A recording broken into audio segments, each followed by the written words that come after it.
Qatar में एक Qatar का हेलीकॉप्टर, मिलिट्री हेलीकॉप्टर, ऑब्वियसली कोई ऑपरेशन वो कर ही रहा होगा, क्रैश हो गया है, जिसके अंदर 6 कतर के फौजी थे, खलास हो गए हैं, मारे गए हैं।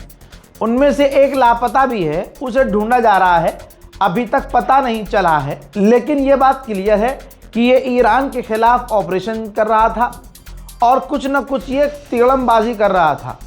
अब इसे मारकर गिराया है या किसी फरिश्ते ने गिरा दिया है या कोई एक्सीडेंट हुआ है, अभी कतर इस पर कोई भी बात नहीं बोल रहा है। बोलने की बात से याद आया, शुरुआत में जब ये जंग शुरू हुई थी और खामनाई साहब को शहीद कर दिया था, तो मैंने आपको गोदी मीडिया के लहजे को सुनकर आपसे कहा था कि अभी क्योंकि हिंदू है ना, गोदी मीडिया हिंदुओं को खुश करेगा, ये फितरत है। हिंदू मुसलमान भारत के अंदर फितरत है कि भाई करना ही करना है। गोदी मीडिया ने हिंदुओं को खुश करने के लिए ईरान की इस तरह से बुराई की कि जैसे बस ईरान भारत का दुश्मन है। और मैंने तभी कहा था कि अभी रुक जाइए, कुछ समय की बात है, आप सभी गवाह हैं इस बात के, सब गवाह हैं। मैंने कहा था अभी रुक जाइए, जब ईरान पेलना शुरू करेगा, जब फादरलैंड के मुंह में डाल के घोप घोप करेगा, तब इनके बाप के भी सुर बदलेंगे और इनके भी सुर बदलेंगे। आज ईरान का ऐसा जलवा है, एक अकेले ईरान ने अपने तमाम दुश्मनों के मुंह में ऐसा घोप घोप किया है कि अच्छों के सुर बदल चुके हैं और उसी गोदी मीडिया पे अब ईरान की तारीफ और ईरान के कसीरे पड़े जा रहे हैं। मैंने खुद, अब जितना मैं ईरान के बारे में पढ़ रहा हूँ, मुझे लग रहा है मुझे कुछ पता ही नहीं था। जबकि मैं जब बैंगलोर मिलिट्री स्कूल में पढ़ता था 70s में, तब बहुत ईरानियन स्टूडेंट्स वहाँ पढ़ने आते थे। एक बहुत जबरदस्त 70s में ईरान और भारत के ऐसे रिश्ते, अब मुझे वो चीजें याद आती हैं ईरानियंस की। ईरान की फुटबॉल टीम एशिया में नंबर 2 है, वर्ल्ड कप में क्वालिफाई किए जापान के बाद। ईरान की लड़कियां स्पोर्ट्स में पिछली बार एशियन गेम्स में कबड्डी में उनकी महिलाओं ने, पुरुष ने, दोनों ने हमें हराया। आप सोच लो ईरान की। अब मुझे समझ में आ रहा ईरान है क्या। ईरान एक, हम उसको ना दूसरे नजरिए से देखते रहे।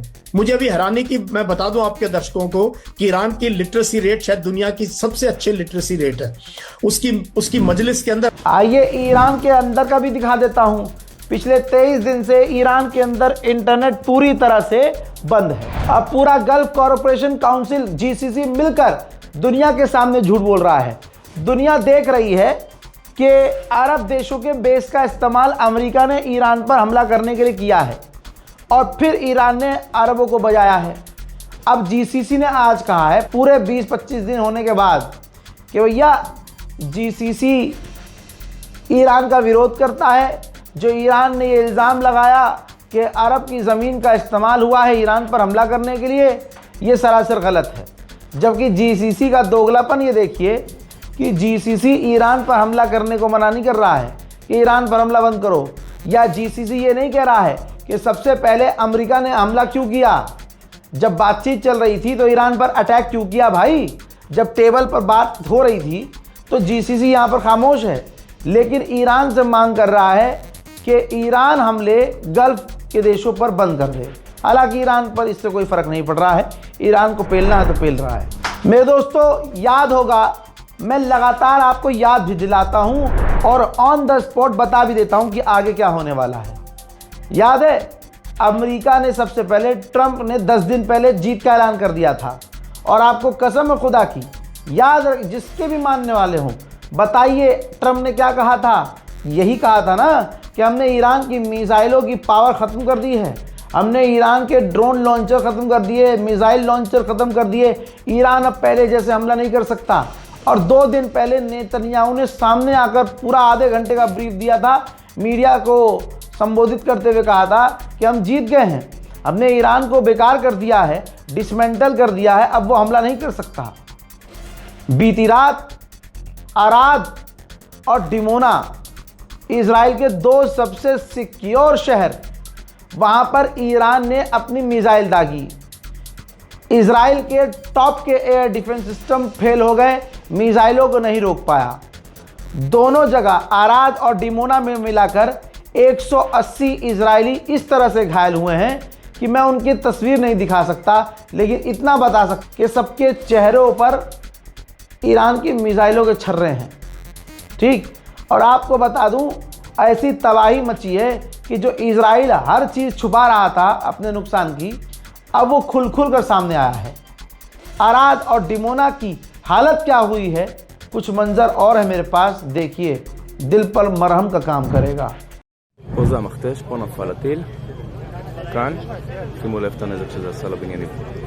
כל השדרה הזאתי הרוסה, כל השדרה.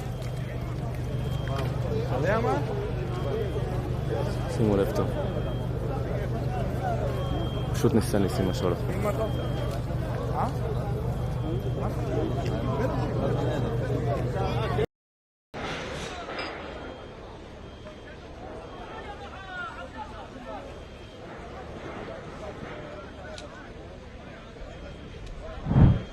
अल्लाह अकबर। ये तो भाई बीती रात का मामला था ना।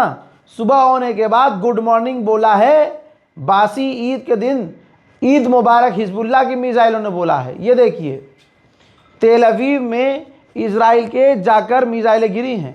तवज्जो यहाँ चाहूँगा कि तेल अवीव जो राजधानी सबसे सिक्योर मानी जाती है, वो हिजबुल्लाह की हल्की मिसाइलों को भी नहीं रोक पा रही है।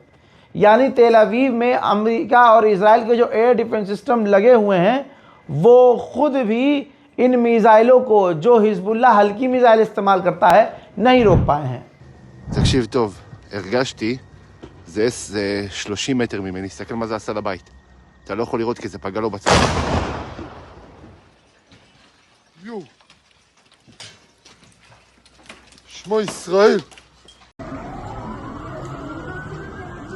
וואי בוא, כיבוי אש. באים.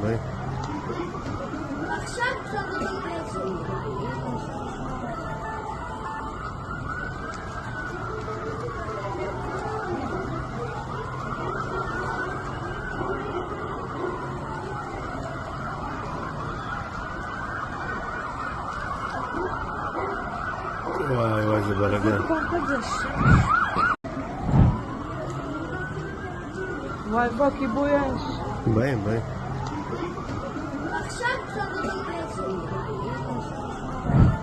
दोस्तों, ईरान के विदेश मंत्री ने ओमान के विदेश मंत्री से फ़ोन पर बात की है और हालात शेयर किए हैं।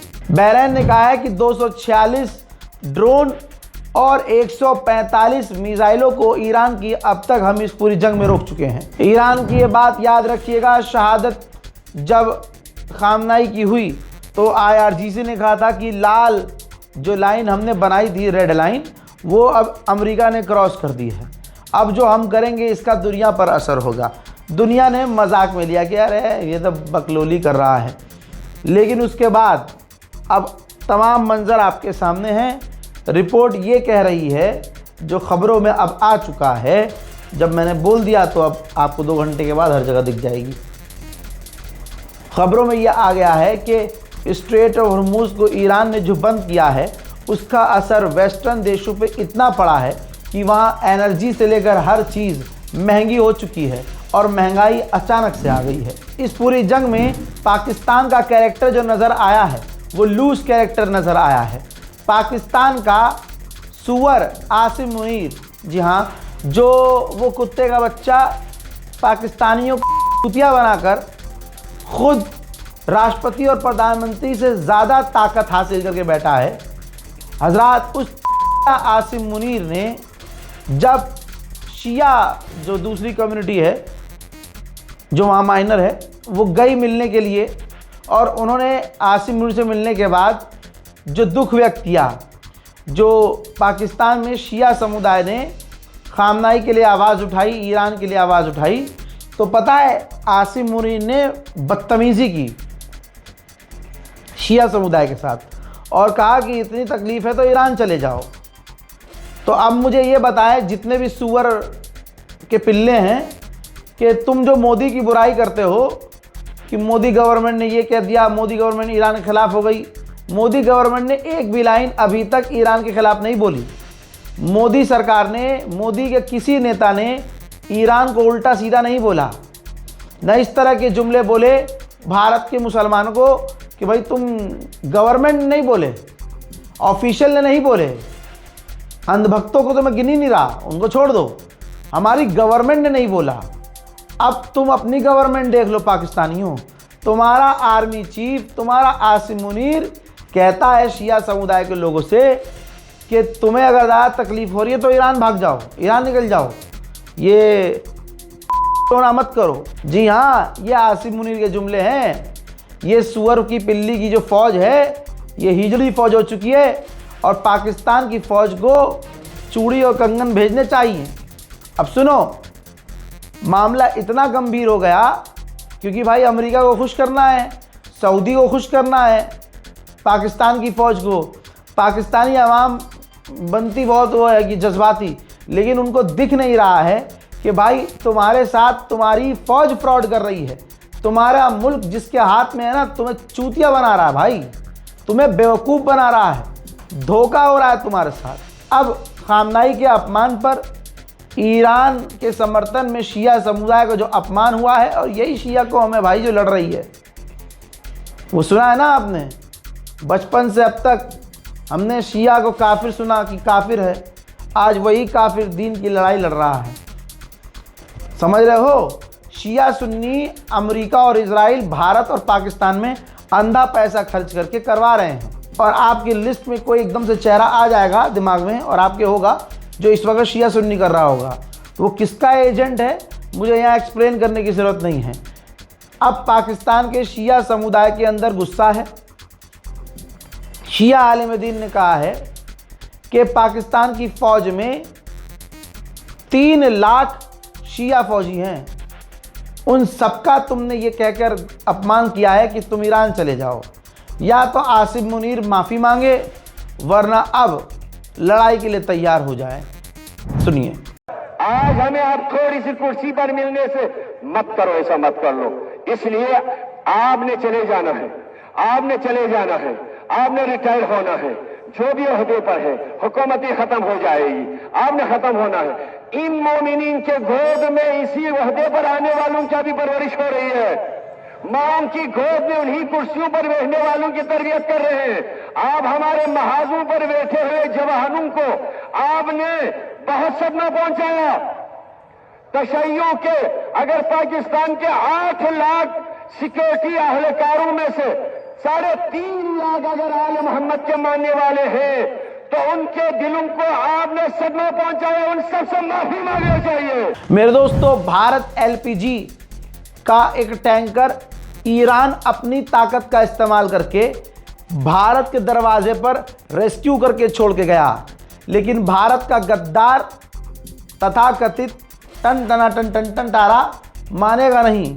लेकिन दैनिक भास्कर की रिपोर्ट इससे पहले के अपडेट में दिखा चुका हूं, जितने भी टन टारा वाले हैं उनकी औकात ये है कि खाएंगे भी ईरान के रहमो करम पर, गैस भी लेंगे ईरान के रहमो करम पर। और हकीकत यह है मुस्लिम निर्भर भारत है इनका, ठीक है। सबको पता है कि भाई मुसलमानों से गैस तेल आ रहा है, और इस जंग में इतना क्लियर हो गया है कि मोदी जी कितना भी आत्मनिर्भर कह लें, आत्मनिर्भर तो नहीं है मुस्लिम निर्भर ही भारत। गैस वहाँ से, तेल वहाँ से, ईंधन वहाँ से, क्रूड ऑयल वहाँ से, सब कुछ वहीं से आ रहा है, अरबों से, कतर से, ठीक। तो आप ये जानिए कि भारत के एलपीजी के एक टैंकर को उसका ट्रैकर ईरान ने बंद करवाया, एक रास्ता खुद बताया ईरान को, भारत को कि इस रास्ते से चलो। एक ईरान का जहाज़ आगे, 2 ईरान के जहाज़ आए बाएं भारत के, और उसको रेस्क्यू करते हुए एक भी गोली भारत के टैंकर पे लग जाए, किसी की औकात नहीं। भारत तक सुरक्षित रेस्क्यू किया ईरान की नेवी ने, ये क्लियर है। लेकिन अभी भी सोचिए, ये गद्दार ईरान के साथ खड़े नहीं हैं। गद्दार, जात के गद्दार हैं भाई ये। अंग्रेज़ों के टाइम ये आज़ादी से पहले अंग्रेज़ों के साथ थे। जब भी आप देखेंगे भारत के सम्मान की बात करेंगे, देशभक्ति की, लेकिन इनकी देशभक्ति पूरी की पूरी फर्जी और नकली होती है। ये रही रिपोर्ट। एक और उसी स्ट्रेट ऑफ हॉर्मुज़ में टैंकर पर हमला हुआ है। और आगे जानकारी आएगी तो मैं शेयर करूंगा। अभी सिर्फ हमले की जानकारी है और इसी रास्ते से ईरान ने भारत के टैंकर को सुरक्षित भारत पहुंचाया है। इजराइल के लोग फ्रस्ट्रेट हो चुके हैं क्योंकि उनको दिख रहा है कि हम हार रहे हैं, हम पिट रहे हैं। इजराइल का कट्टरवादी नेता बेंजीवीर अरात के उस इलाके में पहुंचा जहां रात को ईरान ने ईद मुबारक मिसाइल से बोला था। वहां जो तबाही मची, वहां के यहूदी बेचारे परेशान हो गए। एक लड़की खूब बुरी तरीके से उस मिनिस्टर पर चीखी और चीखने के बाद उसने नाजी नाजी तक उसे कहा। सुनिए।